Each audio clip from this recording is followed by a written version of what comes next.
আসসালামু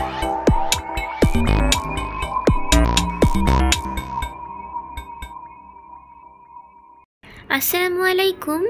আজকে আমরা বাংলা সাহিত্যের প্রত্যুপকার গদ্যটি পড়ব। তো চলুন শুরু করি। প্রত্যুপকার লিখেছেন ঈশ্বরচন্দ্র বিদ্যাসাগর। আমরা প্রথমে লেখক পরিচিতিটা পড়ে নিব। ঈশ্বরচন্দ্র বিদ্যাসাগর ভারতের পশ্চিমবঙ্গের মেদিনীপুর জেলার বীরসিংহ গ্রামে 26শে সেপ্টেম্বর 1820 সালে জন্মগ্রহণ করেন। তো ঈশ্বরচন্দ্র বিদ্যাসাগর 26শে সেপ্টেম্বর 1820 সালে জন্মগ্রহণ করেন ভারতের পশ্চিমবঙ্গের মেদিনীপুর জেলার বীরসিংহ গ্রামে। তার মূল নাম ঈশ্বরচন্দ্র বন্দ্যোপাধ্যায়। বিদ্যাসাগর তার উপাধি। ঈশ্বরচন্দ্র বিদ্যাসাগরের বিদ্যাসাগর নামটি তার উপাধি। তিনি ছিলেন কলকাতা সংস্কৃত কলেজের ছাত্র। তিনি প্রথমে সংস্কৃত ও পরে ইংরেজি ভাষায় পাণ্ডিত্য অর্জন করেন। দানশীলতার জন্য তিনি দয়াসাগর নামেও পরিচিত। একাধারে পণ্ডিত, শিক্ষাবিদ, সমাজ সংস্কারক ও খ্যাতনামা লেখক হিসেবে প্রতিষ্ঠা লাভ করেছিলেন তিনি। সুশৃঙ্খল পদবিন্যাস, যথাযথভাবে জ্যোতিচিহ্ন প্রয়োগ এবং সাহিত্যিক গদ্য রচনার জন্য তাকে বাংলা গদ্যের জনক বলা হয়ে থাকে। বাংলা বর্ণমালাকে নতুন বিন্যাসে সাজিয়ে 1855 সালে বিদ্যাসাগর প্রকাশ করেন শিশু পাঠ্য বই বর্ণপরিচয়। ভাষা শিক্ষাদানের ক্ষেত্রে এ বই আজও পথ প্রদর্শক বিবেচিত হয়।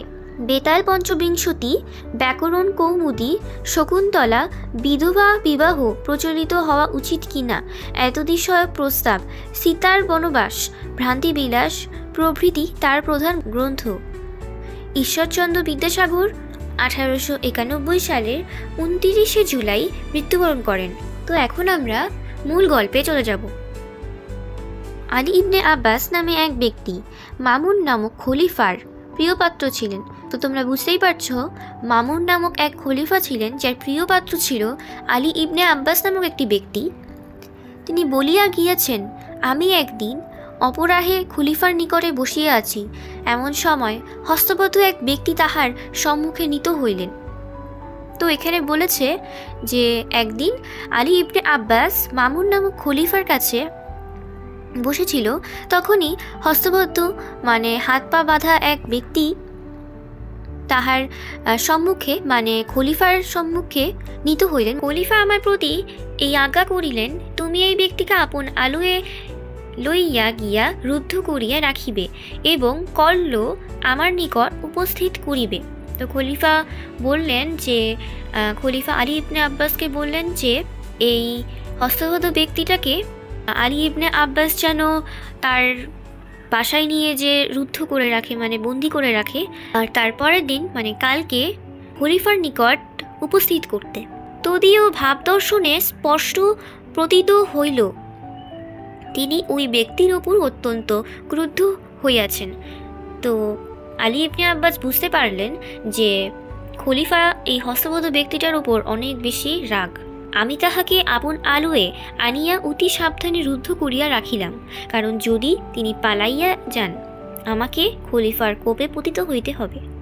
তো আলী ইবনে আব্বাস সেই হস্তবদ্ধ ব্যক্তিটাকে তার বাসায় নিয়ে এসে বন্দি করে রাখলেন।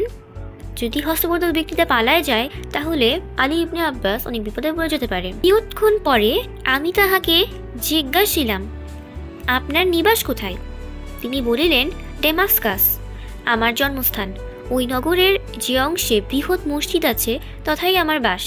আমি বলিলাম, ডেমাস্কাস নগরের বিশেষত যে অংশে আপনার বাস তাহার উপর জগদীশের শুভ দৃষ্টি থাকুক। ওই অংশের অধিবাসী এক ব্যক্তি একসময় আমার প্রাণদান দিয়েছিলেন।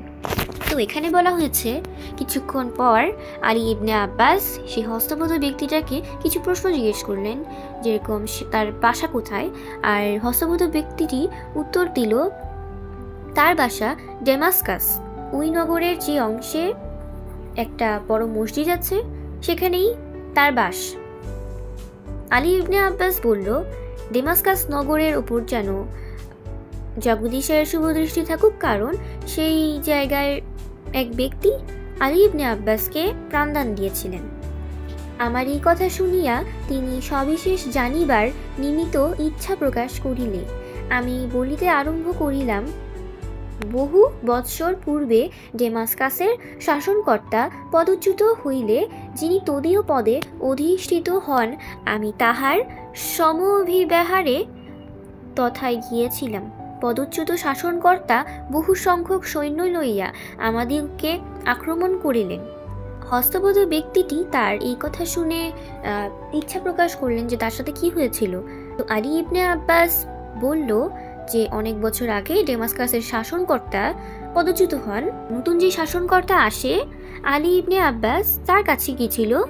পদচ্যুত শাসনকর্তা যে মানে পুরাতন শাসনকর্তা, সে অনেক সৈন্য নিয়ে আলী ইবনে আব্বাসকে আরও বাকিদেরকে আক্রমণ করলেন। এরপরের লাইনে বলা হয়েছে, আমি প্রাণভয়ে পালাইয়া এক সম্ভ্রান্ত লোকের বাড়িতে প্রবিষ্ট হইলাম এবং গৃহস্বামীর নিকট গিয়া অতি কাতর বচনে প্রার্থনা করিলাম, আপনি কৃপা করিয়া আমার প্রাণ রক্ষা করুন। আমার প্রার্থনা বাক্য শুনিয়া গৃহস্বামী আমায় অভয় প্রদান করিলেন। আমি তদীয় আবাসে 1 মাস কাল নির্ভয় ও নিরাপদে অবস্থিতি করিলাম।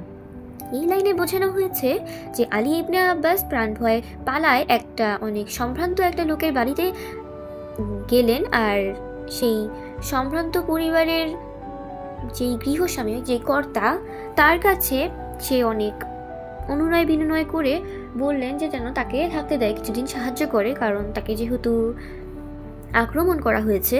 তো সেই বাসার কর্তা তাকে থাকতে দেন এবং সে সেখানে 1 মাস কাল নির্ভয় ও নিরাপদে অবস্থিত করেন।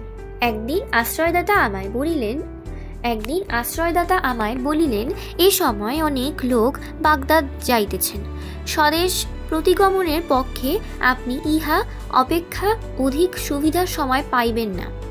আমি সম্মত হইলাম।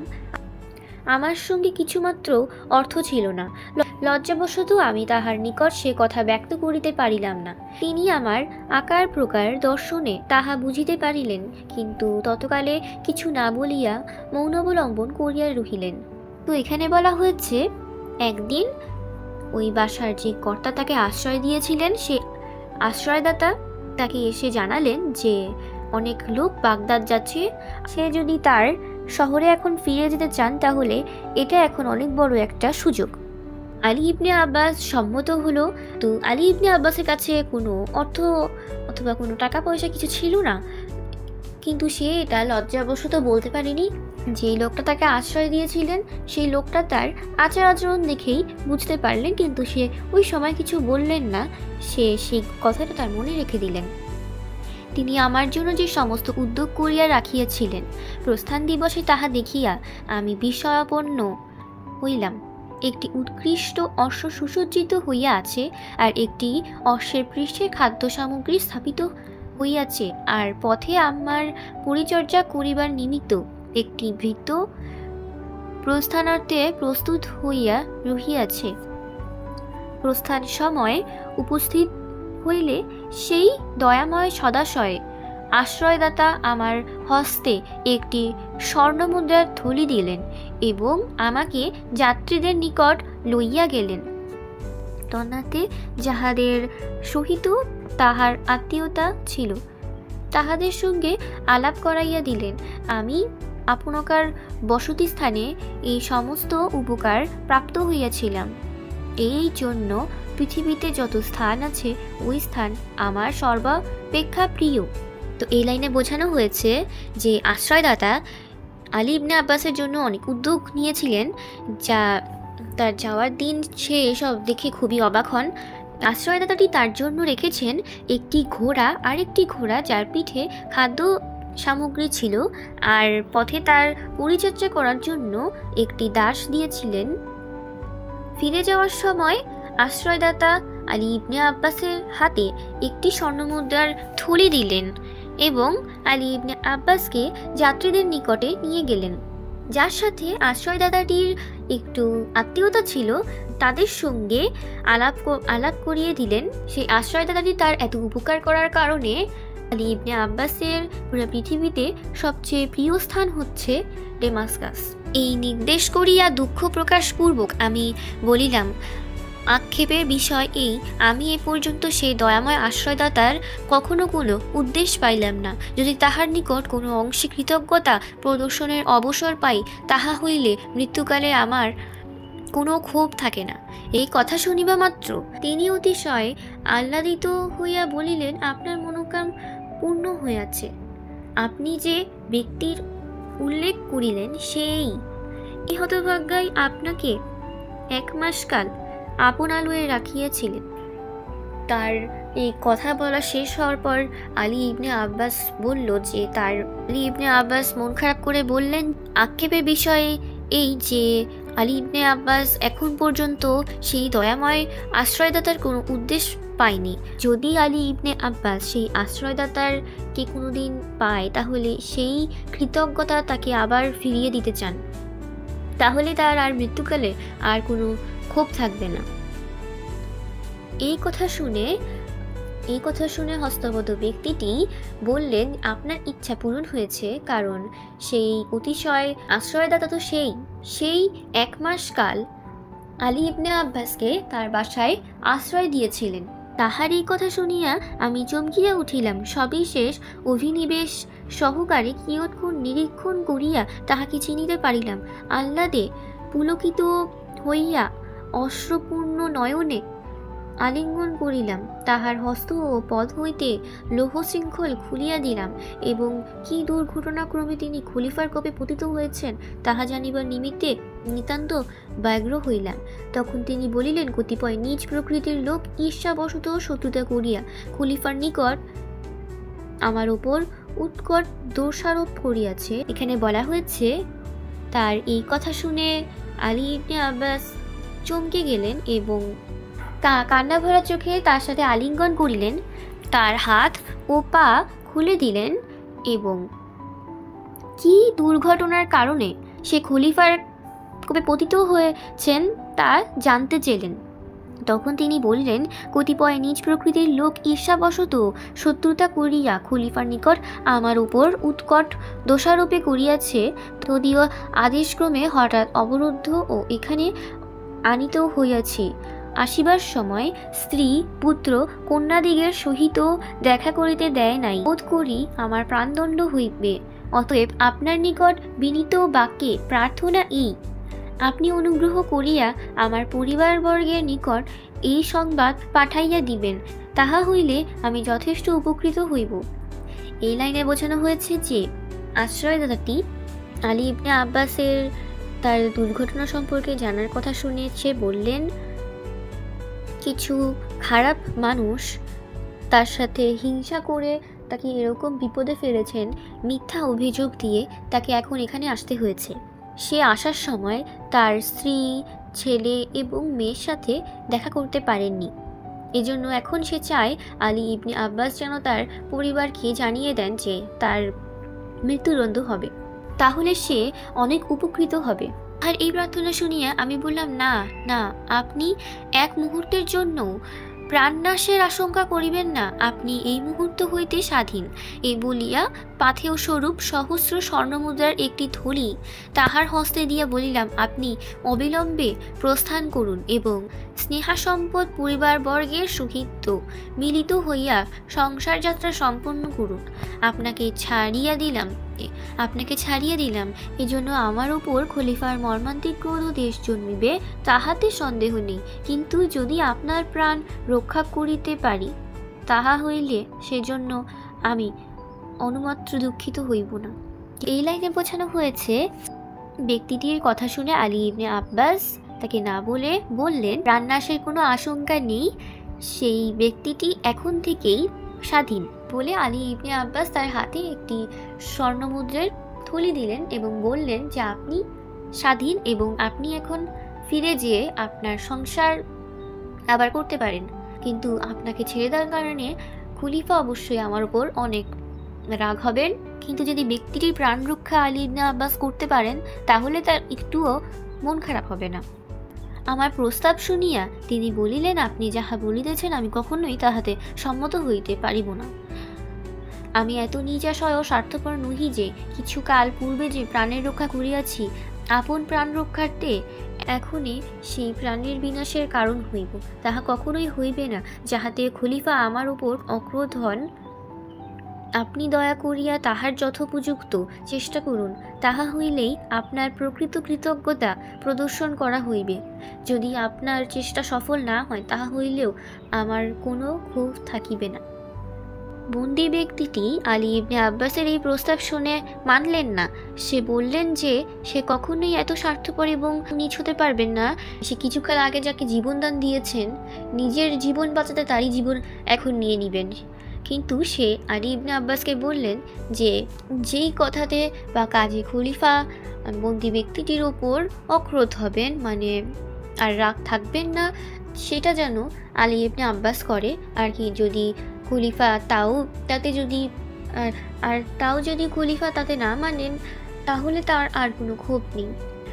পরদিন আমি খলিফার নিকট উপস্থিত হইলাম। তিনি জিজ্ঞাসা করিলেন, সে লোকটি কোথায়, তাহাকে আনিয়াছ? এই বলিয়া তিনি ঘাতককে ডাকাইয়া প্রস্তুত হইতে আদেশ দিলেন। তখন আমি তাহার চরণে পতিত হইয়া বিনীত ও কাতর বচনে বলিলাম, ধর্মাবতার, ওই ব্যক্তির বিষয়ে আমার কিছু বক্তব্য আছে। অনুমতি হইলে সবিশেষ সমস্ত আপনকার গোচর করি। এই কথা শুনিবা মাত্র তাহার কোপানাল প্রজ্বলিত হইয়া উঠিল। তিনি রোষারক্ত নয়নে বলিলেন, আমি শপথ করিয়া বলিতেছি, যদি তুমি তাহাকে ছাড়িয়া দিয়ে থাকো, এই দণ্ডে তোমার প্রাণদণ্ড হইবে। তখন আমি বলিলাম, আপনি ইচ্ছা করিলে এই মুহূর্তে আমার ও তাহার প্রাণদণ্ড করিতে পারেন, তাহার সন্দেহ কি? কিন্তু আমি যে নিবেদন করিতে ইচ্ছা করিতেছি, কৃপা করিয়া তাহা শুনিলে আমি চরিতার্থ হই। এখানে বলা হয়েছে যে পরদিন আলী ইবনে আব্বাস খলিফার কাছে গেলেন এবং খলিফা তাকে জিজ্ঞেস করলেন যে সেই বন্দী ব্যক্তিটি কোথায়, তাকে আনতে, এবং ঘাতককে ডাকা হলো এবং বন্দী ব্যক্তিটির প্রাণদণ্ডের প্রস্তুতি শুরু হলো। এখন আলী ইবনে আব্বাস তার চরণে পতিত হয়ে বলল যে ওই ব্যক্তির সম্পর্কে তার কিছু বক্তব্য আছে, অনুমতি দিলে সে সমস্ত কথা বলতে পারবে। কথা শুনে খলিফা অনেক রাগ হয়ে গেলেন। সে ভেবেছেন যে আলী ইবনে আব্বাস সেই বন্দী ব্যক্তিটিকে ছেড়ে দিয়েছেন, এবং এই কথা ভেবে তিনি বললেন যে যদি এই কথা সত্যি হয়ে থাকে তাহলে আলী ইবনে আব্বাসকে এখানে প্রাণদণ্ড দিতে হবে। তখন আলী ইবনে আব্বাস বললেন যে হ্যাঁ, এই মুহূর্তেই আপনি আমার ও সেই বন্দী ব্যক্তিটির প্রাণদণ্ড নিতে পারেন, তার সন্দেহ নাই, কিন্তু তার কিছু বলার আছে। এই কথা শুনিয়া খলিফা উদ্ধত বচনে বলিলেন, কি বলিতে চাও বলো। তখন সে ব্যক্তি ডেমাস্কাস নগরে কিরূপে আশ্রয় নেন ও প্রাণ রক্ষা করিয়াছিলেন, এবং এক্ষণে তাহাকে ছাড়িয়া দিতে চাহিলে আমি অবধারিত বিপদে পড়িব, এর জন্য তাহাতে কোনো মতে সম্মত হইলেন না।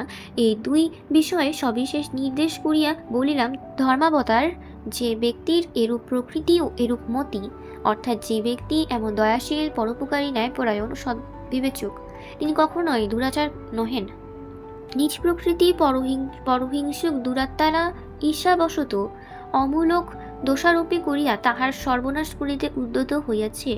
নতুবা যাহাতে প্রাণদণ্ড হইতে পারে, তিনি এরূপ কোনো দোষে দূষিত হইতে পারেন, আমার এরূপ বোধ ও বিশ্বাস হয় না। এক্ষেত্রে আপনার যেরূপ অভিরুচি হয় করুন। এখানে বলা হয়েছে যে খলিফা তার নিবেদন শুনতে উদ্ধত হয়ে বললেন, কি বলতে চাও বলো। তখন আলী ইবনে আব্বাস ডেমাস্কাস নগরে কিভাবে সেই বন্দী ব্যক্তি তাকে আশ্রয় দান করেছেন এবং কোন তাকে পালায় যেতে বললেও সে আলী ইবনে আব্বাসের কথা চিন্তা করে পালায় যাননি, এরূপ ব্যক্তি কিভাবে প্রাণদণ্ডের মতো খারাপ কাজ করতে পারে, এটা তার মনে হয় না। কিছু লোক হিংসা করে তাকে ফাঁসায় দিয়েছেন। এই সকল কথা আলী ইবনে আব্বাস খলিফাকে বলল। খলিফা মহামতি ও অতি উন্নত চিত্ত পুরুষ ছিলেন। তিনি এই সকল কথা কর্ণগোচর করিয়া কিয়ৎক্ষণ মৌন অবলম্বন করিয়া রহিলেন। অনন্তর প্রসন্ন বদনে বলিলেন, সে ব্যক্তি যে এরূপ দয়াশীল ও ন্যায়পরায়ণ, ইহা অবগত হইয়া আমি অতিশয় আহ্লাদিত হইলাম। তিনি প্রাণদণ্ড হইতে অব্যাহতি পাইলেন। বলিতে গেলে তোমা হইতেই তাহার প্রাণ রক্ষা হইল। এক্ষণে তাহাকে অবিলম্বে এই সংবাদ দাও ও আমার নিকটে লইয়া আস। খলিফা অনেক উন্নত চিত্তের মানুষ ছিলেন। তিনি এইসব কথা শুনে বুঝতে পারলেন যে বন্দী ব্যক্তিটি কোনো খারাপ ব্যক্তি নন, এবং সে প্রাণদণ্ড থেকে রক্ষা পেলেন। খলিফা বলল যে আলী ইবনে আব্বাসের জন্যই তার প্রাণ রক্ষা হলো। এবং এখনই যেন সেই বন্দি ব্যক্তিটিকে এই সংবাদ দিতে এবং খলিফার কাছে নিয়ে আসতে। একথা শুনিয়া আহ্লাদের সাগরে মগ্ন হইয়া আমি স্বতঃগৃহে প্রত্যাগমনপূর্বক তাহাকে খলিফার সম্মুখে উপস্থিত করিলাম। খলিফা অবলোকন মাত্র প্রীতিপ্রফুল্ল লোচনে সাদর বচনে সম্ভাষণ করিয়া বলিলেন, তুমি যে এরূপ প্রকৃতির লোক তাহা আমি পূর্বে অবগত ছিলাম না। দুষ্টুমতি দুরাচার দিকের বাক্য বিশ্বাস করিয়া অকারণে তোমার প্রাণদণ্ড করিতে উদ্যত হইয়াছিলাম। এখনই ইহার নিকটে তোমার প্রকৃত পরিচয় পাইয়া সাতিশয়ে প্রীতিপ্রাপ্ত হইয়াছি। আমি অনুমতি দিতেছি, তুমি আপন আলোয়ে প্রস্থান করো। এই বলিয়া খলিফা তাহাকে মহামূল্য পরিচ্ছদ সুসজ্জিত 10 অশ্ব, 10 খচ্চর, 10 উষ্ট্র উপহার দিলেন। ডেমাস্কাসের রাজপ্রতিনিধির নামে এক অনুরোধপত্র ও পাথেয় স্বরূপ বহু সংখ্যক অর্থ দিয়া তাহাকে বিদায় করিলেন। বলা হয়েছে যে আলী ইবনে আব্বাস এই সব কথা শুনে অনেক খুশি হয়ে সেই বন্দি ব্যক্তিটিকে খলিফার কাছে নিয়ে আসলেন এবং খলিফা তাকে দেখেই অনেক খুশি হয়ে গেলেন।